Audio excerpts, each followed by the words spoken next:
आपने कहा कि लालू के डर से बीजेपी को वोट दिया था, बीजेपी के डर से लालू को 2005 से लेकर आज तक नीतीश जी को किसके डर से वोट मिला? नीतीश जी को 2 वजहों से वोट मिला है। पहली बात, जो नीतीश कुमार को वोट देता है उसका मेन वोट वही है जो लालू जी के खिलाफ वोट देता है। और दूसरा, 2005 से 2010-12 तक उनकी जो सरकार यहाँ चली उसमें कुछ काम होता, सुधार होता लोगों को दिखा, तो वो सुधारवादी लोग भी उनको वोट दिया उन लोगों ने। लेकिन 2014 के बाद से नीतीश जी के राज में सुशासन का वो चीज देखने को नहीं मिला।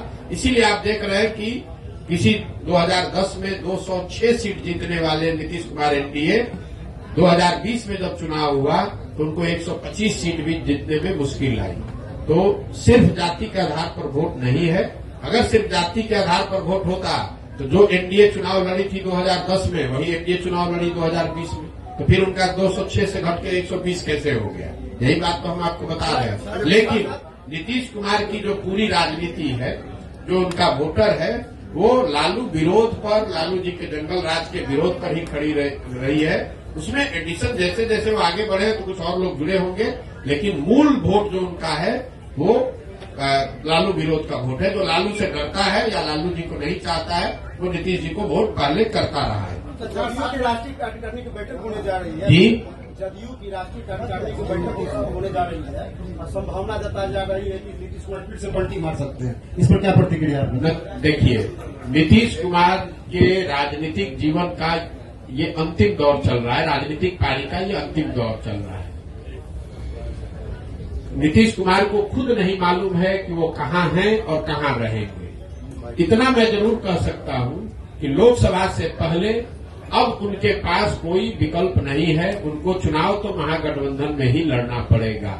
इसलिए नहीं कि वो पलटी मारना नहीं चाहते हैं, इसलिए कि अगर पलटी मारेंगे भी तो कोई लेने वाला भी तो होना चाहिए। अब आज के तारीख में उनको कोई लेने वाला भी नहीं बचा है। नीतीश कुमार राजनेता के तौर पर और जदयू दल के तौर पर अब बहुत बड़ा बोझ हो गया है। जो उसको उठाने का कोशिश करेगा वो भी उस बोझ के तहत नीचे दब के मर जाएगा।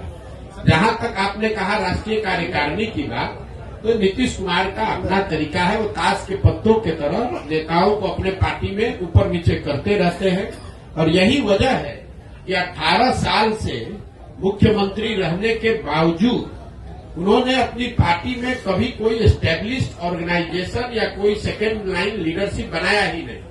किसी को लाते हैं, उससे काम निकाला। मान लीजिए 14 में हम पर उन्होंने दाव लगाया, हमको लेकर आए, घोषणा कर दिया कि यही हमारे उत्तराधिकारी हैं, यही आगे रहेंगे।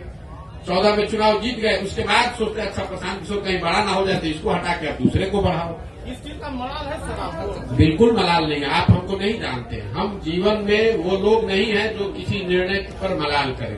हमारे माता पिता और हमारे गुरुओं ने सिखाया है कि जीवन में जो आप काम करते हैं उसके अगर उसमें आपको कुछ गलती हो जाए तो उससे 2 रास्ते आपके पास है। एक, आप अपने निर्णय और अनुभव के आधार पर सीख सकते हैं, सीख कर आगे जीवन में गलती न करें ये कर सकते हैं, या उसका मलाल कर सकते हैं। हम मलाल करने वाले लोग नहीं हैं।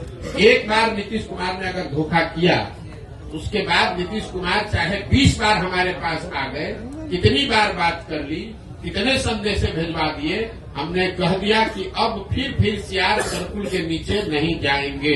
हमको चाहे 1 बरस लगे कि 10 बरस लगे, अब नीतीश कुमार के साथ जाने का कोई सवाल नहीं है। नीतीश कुमार जब महागठबंधन बनाए, इस बार आपको पता चला जब बनाए तब हमको आकर मार्च में 6 महीना पहले आकर सबसे पहले हम ही से सलाह किया कि भाई अब महागठबंधन बनाना चाहते हैं, आप इधर आ जाइए। आप तो भाजपा के खिलाफ हमारी मदद करना चाहते थे। उस समय भी हमने कहा कि हम नहीं मिलेंगे, अब नहीं आ सकते हैं, आपको जो करना है वो कीजिए, हम अपनी नई व्यवस्था ही बनाना चाहते हैं।